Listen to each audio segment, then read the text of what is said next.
Hi everybody, welcome to our guide series for Northgard Conquests on extreme difficulty. My goal is to show a complete playthrough of a Conquest campaign on every single clan. And we're going to be kicking off the series today with a guide on the various different favors you can earn throughout the Conquest campaign. First of all, a quick disclaimer, because what I'm going to be sharing here is obviously my subjective opinion. It's based on my own playstyle and from my own experience of playing Conquest. I've been playing the Extreme Conquest on every single clan multiple times. I've played almost every single clan in co-op as well. If you disagree, feel free to share in the comments. So before we dive into the actual tier list, I want to give some general advice or tips on how to improve your play in Conquest. The first tip is use synergies. So you want to be playing to your clan's strengths rather than trying to fill any weaknesses. A good example of this is on Kraken, where you already have excellent fishers. You don't want to be picking up any bonuses for your farmers, because in most games you won't be making any farmers. Similarly, if your clan gets some free tool upgrades, like on Link's clan you get free hunter tools, you don't want to pick the favor that gives you free tools for these workers. The second advice I can give is that you want to be snowballing and doing so fast. So all bonuses that allow you to snowball faster are great. The AI cheats like crazy, some maps have time limits also, so the earlier your bonuses kick in, the better. Very important is also consistency. So I would prefer a small bonus that works on every single map over a big bonus that's only active on a few maps. You always want to be prioritizing your victory condition. So usually that's going to be domination, but there are maps where you need to, for example, win with trade. And in those maps, you need to know from the start that you need to path your lore through shipbuilding and stuff like that. You're always going to be needing an army, and you're pretty much always going to be needing healers. So that's a bit different from if you're used to playing multiplayer, because in Conquest the fights are more drawn out and it's more like a slow push, where you take a tile, you go back to heal, you take the next tile, and so forth. Therefore, you always want to have a solid army and also excellent healers. And for example, the tool upgrade for the healers is much more valuable in Conquest than it is in single and multiplayer. In most games, you want to be taking out AI players, because if you leave them all alive, there's going to be too many, and you're going to be overwhelmed by their insane attacks that they're all going to be spamming on you in the late game. Lastly, and this point is maybe a bit counterintuitive if you're used to playing other RTS games, you need to keep in mind your consumption. So in Northgard, the higher your pop, the more consumption you have. This means it's not always better to have more pop. The more pop you have, the more problems arise. You need more food, you need more wood in winter, you need more happiness, and so forth. This, on extreme difficulty, this is accentrified even more. So it makes sense in many missions to house yourself, and if your guys get wounded, just letting them die to some wolf or something makes also perfect sense. So let's dive into the actual tier list.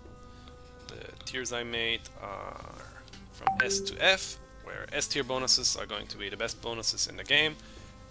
F tier bonuses are going to be terrible, if not detrimental to your game. In the B and C tier are going to be mediocre bonuses that are helpful, but not too much. I ranked the bonuses based on their consistency, on their power levels, on how many maps they apply, and on how early in the game they start applying. So the very first bonuses are the passive bonuses, and these are amongst the very best bonuses in the game, because they start helping you from the very start of the game until the end, and you don't need villagers, you don't need anything, you don't need any investment, and these are just the best. From these, most of them are going to be in the S tier. So we have the passive food, wood, gold, and lore production. On silver tier bonuses, they give you 3 of the corresponding resource and a gold tier bonus on 4. So the bonus doesn't increase much between gold and silver, but these are still very much the best bonuses in the game. The passive lore bonus, in fact, is so good it almost deserves its own tier, sort of like a god tier above S, because it's that powerful. All of these bonuses are great. Food probably is the least preferred one. Interestingly, with the free wood bonus, it's quite nice. It's sort of as if you start with a shipwreck, because you can skip a woodcutter in the beginning, and it can allow some pretty nice build orders, basically. The gold bonus is also really useful because it helps you get your war chief out faster, it helps with your upgrades, it helps with forging, everything. So it's pretty nice as well. The free iron and free stone, I rank them in A tier. I don't think they're quite as great. I think it's on silver you get them 1 every 4 months, and on gold you get them 1 every 3 months. So in a year at most it's like 3 or 4. It's really not that much. It adds up over a course of the year, and depending on the clan it might be more useful or less useful. But obviously it's still helpful, and it will help you get your upgrades faster, so it's still pretty good. Next we have the damage against defense towers, and surprisingly this is not a bad bonus.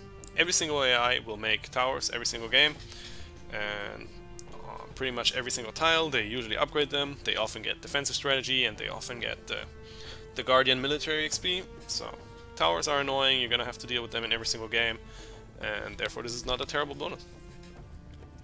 The happiness bonus, it's 1 on silver and 2 on gold. It's a pretty good bonus. It basically gives you 1 or 2 more pops. I don't think it's quite as good as the other bonuses, because first the happiness needs to generate you a pop, and then that pop needs to start working, but the additional pop also has additional consumption, so overall it's not too great. I feel similar about the population growth bonus, although I think it's a bit better. Essentially it lets you reach your population cap faster. It gets you your workers faster, so you can work faster. It's also really helpful because whenever you sacrifice a villager to neutrals, it respawns faster. And actually this bonus gets better the more happiness you have, so on some clans it's just better than on others. Next we have cheaper colonization cost.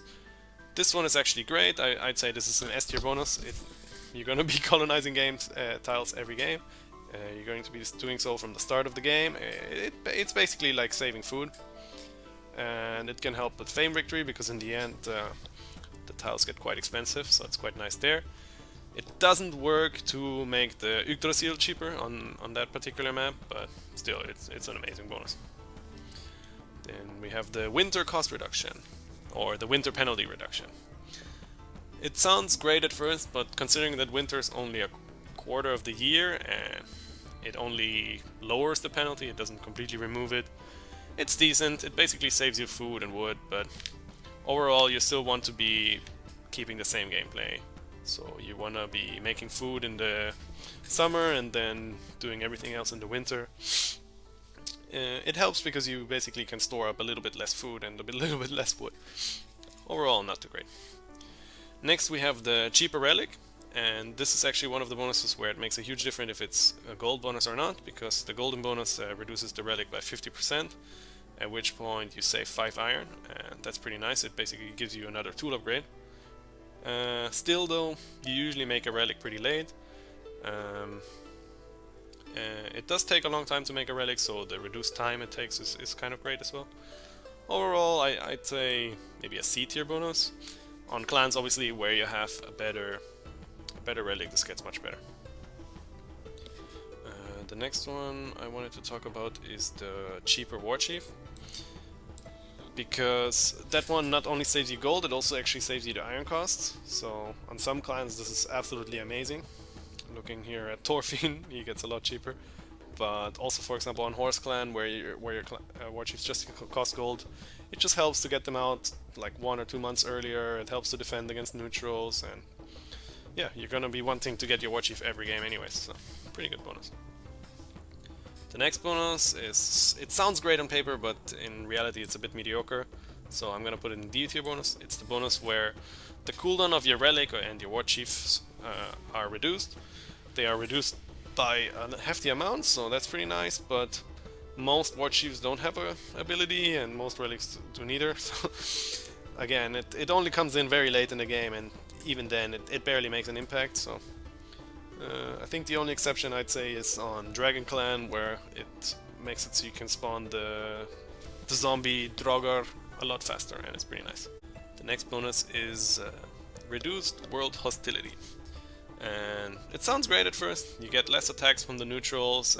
It also applies actually if there's Dark Elves on the maps on the frequency of their attacks, but overall it's not a very consistent bonus. You might get attacked 1 month later or something like that. It doesn't really help much. I don't think it applies to the events either, so the bonus would be a lot better if it would lower the impact of the events like rats, earthquake and stuff like that, but it doesn't, so it's a pretty mediocre bonus. In fact, by getting less attacks you're also missing out on military XP, so overall it's a quite terrible bonus. Then the next bonus is where your war chief gets extra damage against Draugr and against Valkyrs. And this bonus is surprisingly powerful, especially because the value on it is so high. It stacks with any upgrades you get for your war chief, it stacks with Monster Slayer, and at some point your war chief can just like two-shot the Draugr and he can kill Valkyr all by himself. It's quite useful. Since the map generation in Conquest is random, you can often be locked in by a tile that has, towards Wrath for example, that has Valkyrs on it.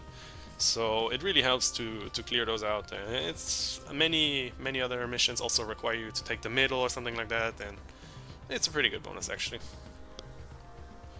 The next bonus is Free Warband, and this one is rather okay, I'd say. It's mediocre, it helps. It saves you one army camp, and that's helpful. It saves you wood, it saves you upkeep. It gives you that army capacity earlier, which is also pretty nice. On Dragon Clan this is an absolute S tier bonus because it's so hard to get Warband, but on other clans it's mediocre, so it's a solid perk, it's a B tier. Next up we have the Scouting and Exploration of Ruins, Shipwrecks and Abandoned Houses. This bonus is very minor because most maps you maybe have 1, 2 or maybe none at all of these ruins or shipwrecks. And apart from that one mission with the giant boar, this bonus, it only helps to save you, what, half a month on your scouting time or something like that, so it doesn't really do much. Next up we have the houses give extra population. On silver this is 1 housing and on gold this is 2. It's alright, again it sort of saves you making a house.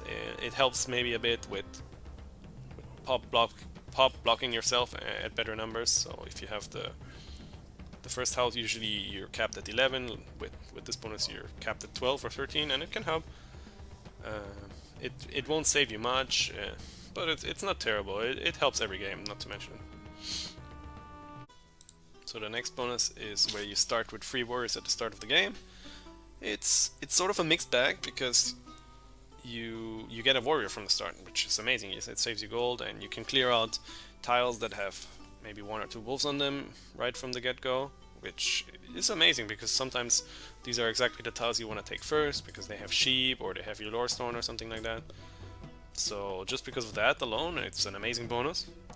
And even in maps where you don't really have to clear anything, or if you're playing co-op and you have a friend who can clear for you, I think even then this bonus becomes better because you can just convert the warriors back into villagers right at the start of the game, and it's basically just starting with extra population, which is great.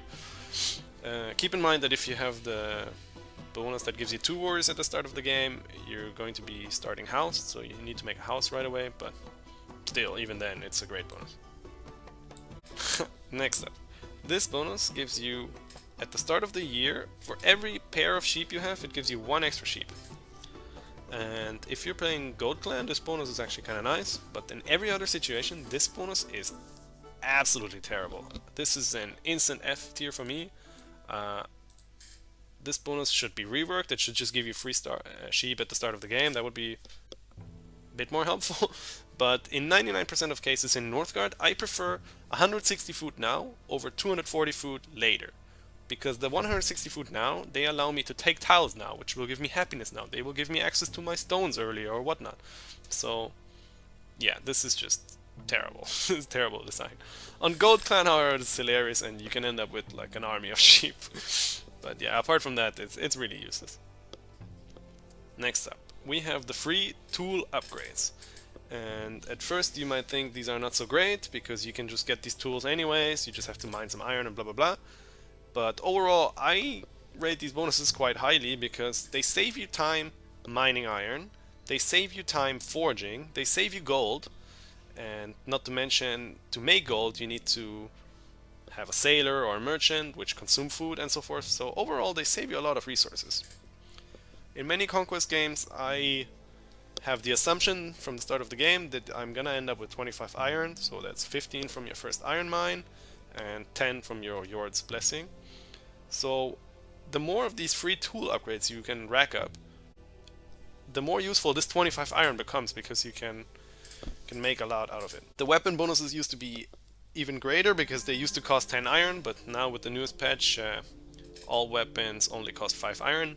But on the other hand, if your clan likes to go for tactician tree, where your war chief starts benefiting from your weapons, even then it can just be nice to have these free tool upgrades just for your war chief. So let's just go through them. The warrior upgrade is actually kind of strong, because even though your preferred unit in Conquest is going to be extras, warriors are amazing. If I had the free warrior upgrade, I would almost always take it. It's pretty good. And the only other bonus that's better in my mind is the extra upgrade, just because with the extras you can trade more cost effectively against the AI. You can just have your war chief or shield bearer tank for you, and then the extras never take damage, so it's great. They also do more damage, which helps to destroy the towers faster. It helps to snipe just pop and stuff like that. You can kite neutrals with the extras, so overall the extras are amazing. So getting the free tool upgrade on them, it just helps you to make them stronger even faster. The shield bearer upgrade, on the other hand, it just gives them a protection when they enter a tile.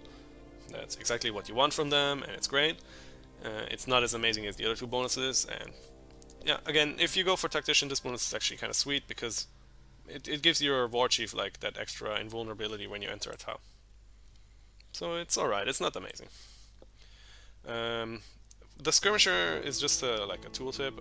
I'm going to be talking about unique units in general, and I'd say if you can get the tool upgrade for your unique unit, it's pretty much S tier. If you have a unique unit, which is the Dragon Clan, the Snake Clan, the Lynx Clan, and so forth, Rat Clan, on all of them you want to be making your unique unit, and getting the free tool upgrade on them is going to help you every single game. It's going to save you 5 iron every single game, and it's just amazing all around. From the economy bonuses, the woodcutter upgrade is probably one of the best. I'd say this is definitely A tier. It gives your woodcutters 15% increased production, which is not to be underestimated. It helps with keeping firewood in winter. It helps to snowball your town faster because you need wood for town upgrades. It helps to get your warband out faster by making more army camps. It's just all around great. And as I said before, you plan around 25 iron, and usually you don't plan for the woodcutter upgrade.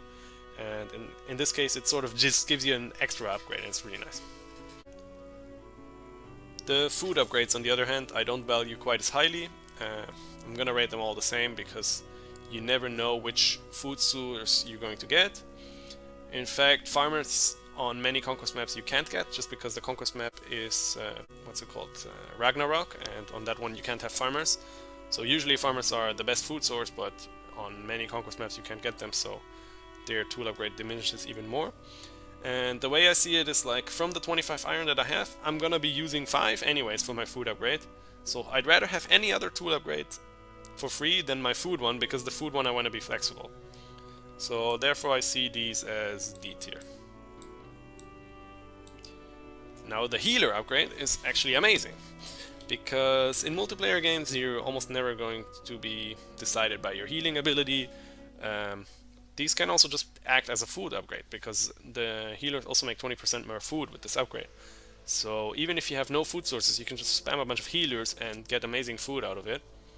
But in general it just helps with so many of the maps where you're going to be fighting constantly, and you always want to be healing something, so it's actually kind of great.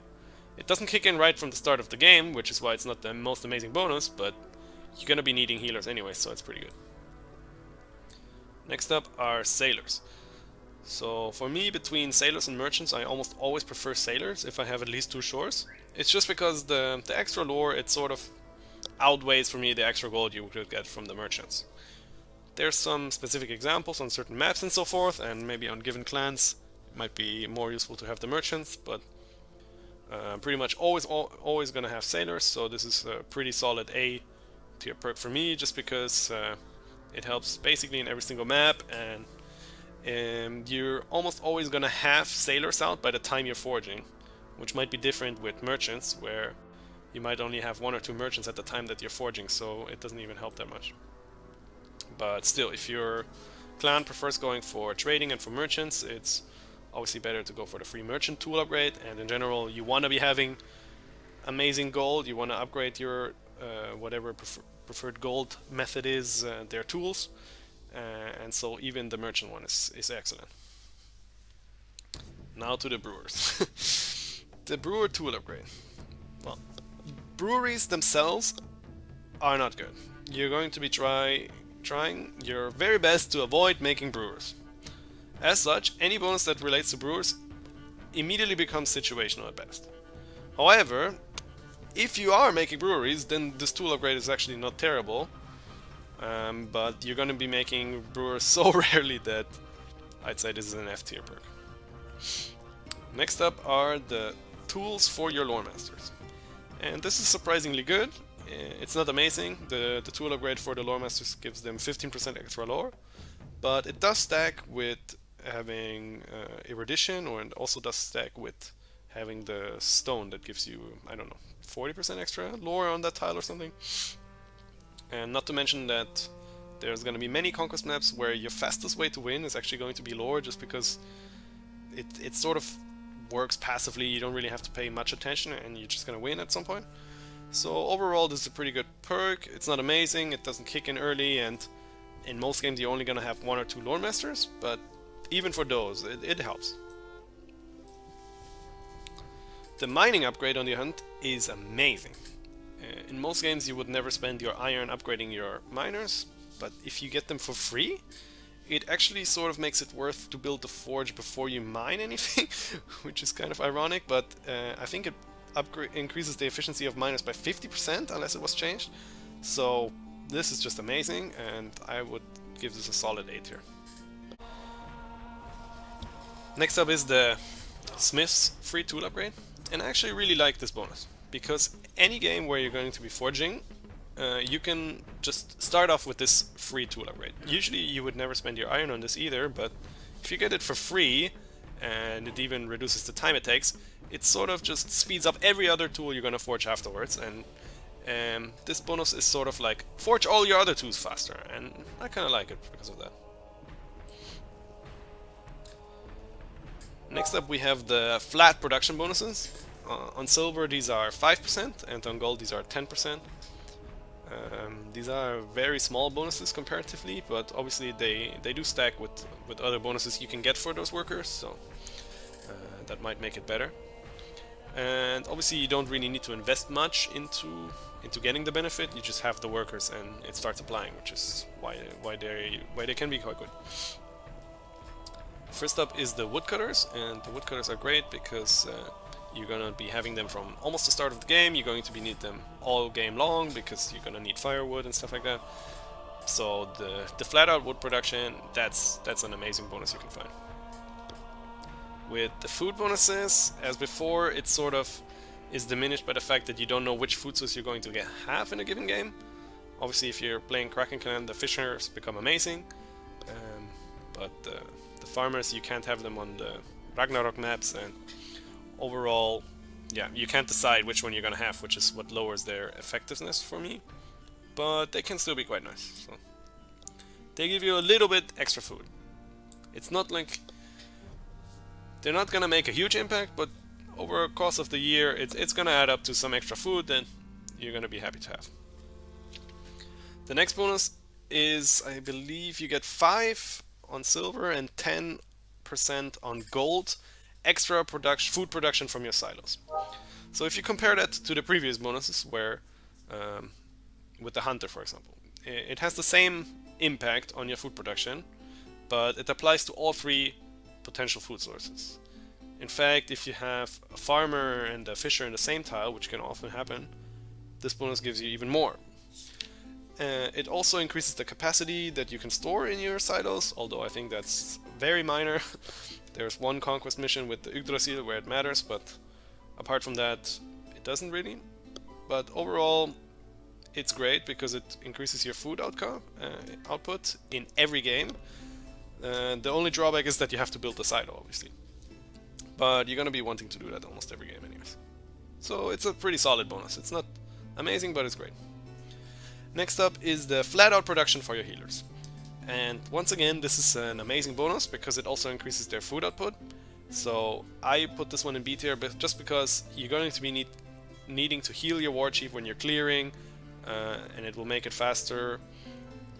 In the late game, most of the time you're going to be spent waiting for your healer to heal your tank so you can tank the next tower from the next tile of the AI. So it sort of saves months and months of the end game. But again, in the early game it doesn't help anything because you're trying to avoid healers in the start, but apart from that, it's great. For your money production, you have the sailors and the merchants, and I'm gonna be arguing similarly as before. I prefer the lore from the sailors as I do the gold from the merchants. The merchants obviously have the higher capacity for making gold, so if you can stack up, for example, an upgrading marketplace, an upgraded trading post, and this production from the merchants, it gets quite good. And also these help from the very start of the game, so sometimes you want to rush out your war chief, in which case these bonuses help out a little bit. Overall, I'd say these are solid. Could be A tier, maybe. I'm gonna put the sailors in A tier just because I prefer the sailors because of the lore, and the merchants in B tier. Better production on brewers. Well, I don't really like this one.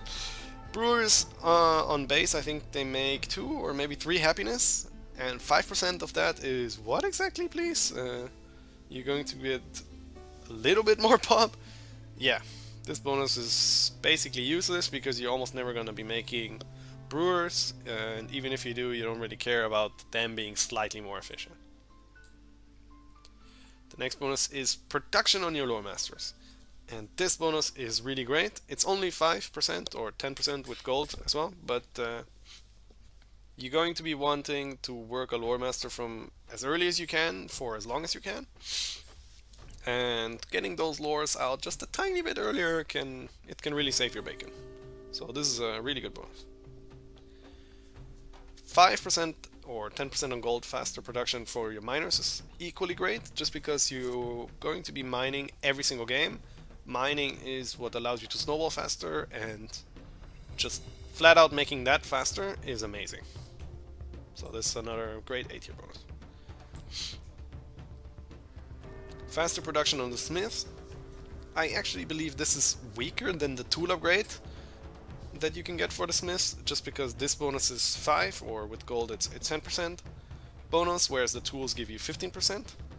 And as we know, at some point you're going to be done forging, and then this bonus doesn't do anything anymore. It might be useful if you're on a clan that likes to rush his relic, but apart from that, it's rather mediocre. I'd put this in the D tier. This bonus, I don't know why it keeps spawning. In my opinion, Shiro should patch this out, but it's 5 or gold 10% more production on your heralds. Well, what are heralds, you ask? Exactly. It's a worker you can have in 1 out of 30 conquest missions, where the goal is to become the king with fame, and the heralds produce fame and nothing else. So even if I play that mission, I almost never want to be running heralds. There's way better sources of fame. And yeah, I don't know why this bonus keeps spawning. Please, Shiro, if you see this, please remove it. The next type of bonuses are the free upgrades. And free upgrades are great. It's similar to how we talk about with the tool upgrades. The free upgrades, they save you lots of time mining stone, they save you wood, they save you gold, and every single free upgrade you get is another 20 fame you can get. So the military upgrades you can get are amazing as well, because they increase the damage that your armies do, and they give you happiness if you take the feeling safe lore. So they are pretty amazing as well. Let's start out with the silo, and the silo upgrade is actually kind of sweet, just because you can get 1 or 2 free silo upgrades. It helps with the rat event, it helps to get more storage, which helps on some missions to colonize more, it increases your food production. Overall pretty good. So maybe the silo goes to B tier. One thing I forgot to mention is that with all these upgrades on the buildings, keep in mind that they increase their upkeep cost. So even though you might get some free upgrades, you might not immediately want to upgrade all your buildings that you can, just because you might shoot yourself in the foot with the upkeep. I don't think you can get every single building upgraded. I've mostly seen the merchants, the traders, and the brewer, and the unique replacements for the brewery. I wish there was free upgrades for the woodcutters, for the healers and stuff, because those would be amazing. As it stands, the ones that are available are still super good.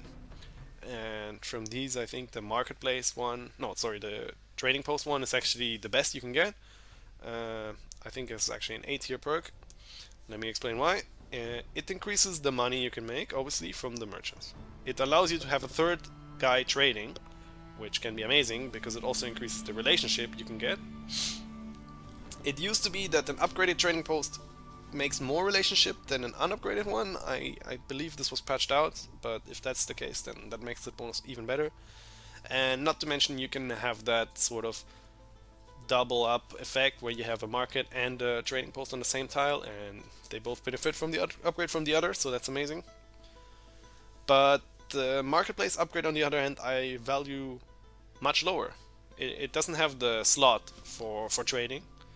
The supply it has that you can buy resources from, it doesn't increase if you upgrade it. It just helps you double dip on the merchants easier, but many games I prefer to make the sailors anyways, so actually this bonus, it's for me mostly just free fame, and therefore it's just a D tier bonus. The brewery free upgrades are surprisingly good. So I believe the brewer upgrade increases the happiness they make by 50% or something stupid like that.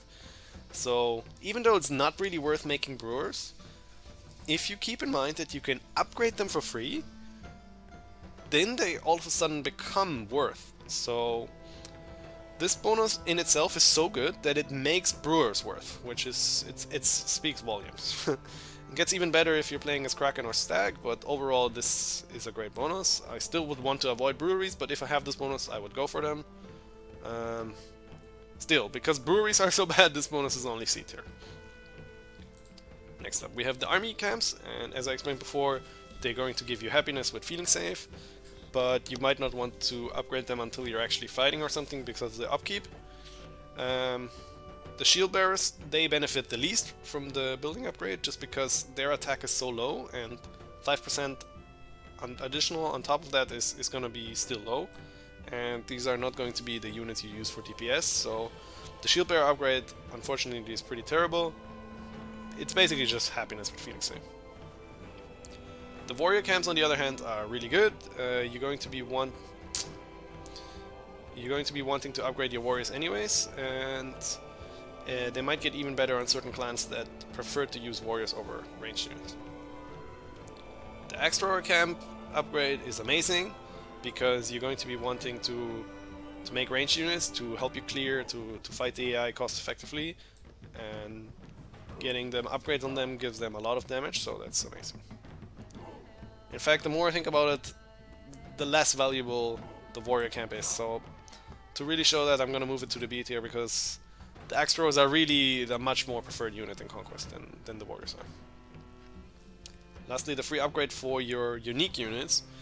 This one I'd say, once again, if you're playing Dragon or even Snake, this one is amazing, and on Lixus as well. All four of the clans that have unique units want to be upgrading their camps. So this is great. I think this is amongst one of the best bonuses you can find on those clans.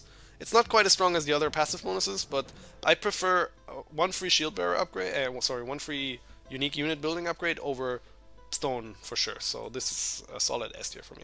Next up are the bonuses that provide you free building slots on some of your buildings. I believe these bonuses are kind of mediocre or terrible at best. Most of the time you're not going to be cramped for space, and only on some niche situations you really wish you had these. On some clans it might become more valuable than on others.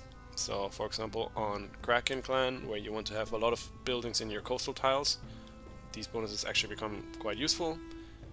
On Bear as well, where you want to stack stuff on as little tiles as possible, so you can boost them with your war chief and with your bear. It becomes more valuable, but otherwise it's very minor bonuses that barely impact your game at all. First of all is the food silo one, and from all of these is probably the most useful one, just because it can happen that you have an amazing food tile that has fish and a farm on the same tile, but it only has 2 building slots, and in those situations you pray you had this bonus. But otherwise it's not really useful, so that's a C tier right there. The market is very similar. Sometimes you just want to make a market to win an event, like the what's it called, the fire where you have to trade wood, or the dark elves one where you have to trade them iron. And sometimes it can be useful if you can just plop it down in your main tile real quick and destroy it afterwards again. So for those situations it's useful. It also helps to make it easier to get the market and the trading post on the same tile, but once again I prefer here much more the trading post over the marketplace, just because it's more useful in more situations. The marketplace is useful if you want to use it in the late game to buy stone, for example, or to buy iron, but in most cases the building slot is not what's going to be limiting you in that case, so it's a pretty mediocre bonus that barely does anything. Similarly with the brewery, as I mentioned now multiple times before, you don't want to be making brewers in the first place, and if you do, building slots are not going to be what's limiting you. The relic don't use as a building slot, I think is even the worst of them all, just because relics take a very long time to make, and on the only clan where this could give you more than 1 building slot, on horse, you already have a lore that provides the same bonus. So overall this is an F tier, and I wish this bonus didn't exist. Next up we have training camps, and from all of these, I guess if your clan benefits from spamming army camps, it can be useful. So on Dragon Clan especially, this is an amazing bonus. So that makes on its own the unique building bonus quite useful. But overall, again, you're not going to be cramped for size, you're not going to be limited in your army based on building slots. In multiplayer this would be a much better bonus, to be fair. On Bear it can be quite nice, where you want to make a army camp in every single tile, and it helps you do that. But overall these barely do anything as well, so maybe the unique one is a bit more useful, especially on Dragon, and the other 3 I'd say maybe. Yeah, the warrior camp one is kind of nice because you need it in the start of the game to clear, so it's nice that it doesn't take up a slot in your main, but the axe thrower and the shield bearer, you're almost never going to be limited by your slots by them, so don't worry too much about these bonuses. Next up are the cost reduction for your units, and while in the late game most of the time you're not going to be limited by money in your army size, it's still helpful throughout the game to give you cheaper units. You save gold, not much, but it does save a little bit over the course of the game. Overall it's quite minor, but it can help you clearing, and that's where I think is the biggest aspect of these lores, of these favors. So because of that I value the warrior cost upgrade quite highly. It's because if you're going to be clearing with warriors in the start of the game, saving this 10 gold or whatever it saves you here, it makes a huge difference actually. Whereas saving on the axe throwers, which are going to be your main unit throughout the game, it doesn't make that much of a difference, just because at that point you can usually afford as many as you want anyways. And the shield bearer cost upgrade I value the least, just because most of the time you want exactly 1 shield bearer just to tank a tower, and saving gold on that 1 unit in year 3 is very minor for the game.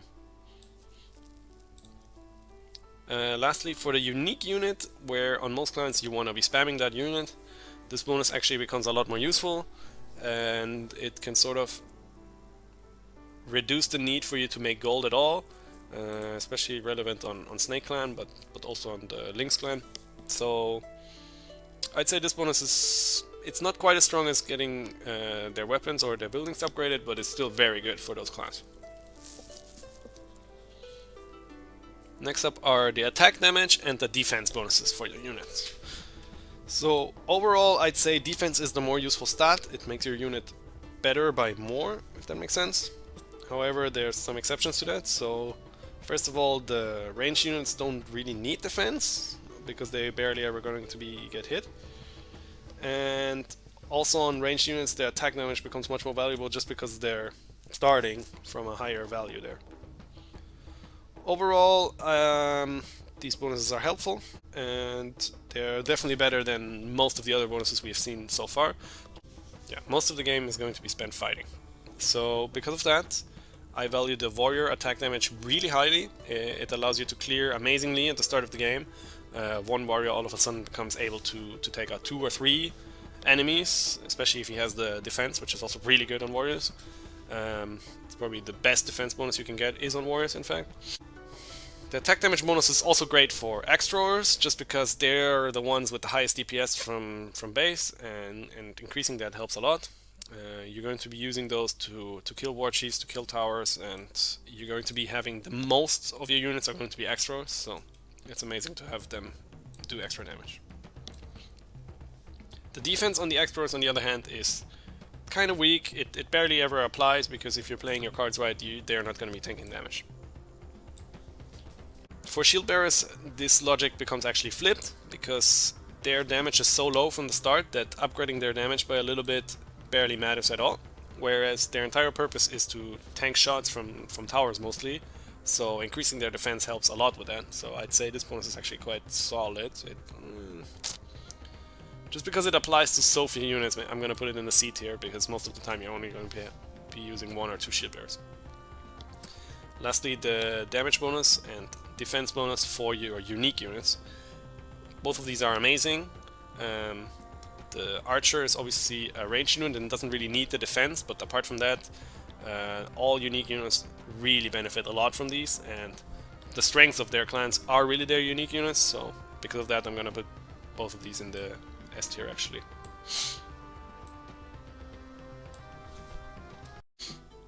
So that concludes all the favors you can get in Conquest. You can see that there's round about as many good bonuses as there are bad bonuses. Try to get as many of the S and A tier bonuses in your games. You're gonna really start noticing their effects. And if you can make use of the D and F tier bonuses, it doesn't mean that they're useless, it just means that they're more limited in how useful they are. If you feel that I forgot any bonus, or you would give them a different ranking, let me know in the comments.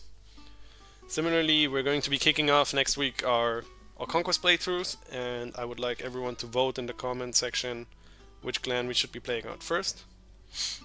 Subscribe to the channel if you want to be notified of the next video, and see you in the next one.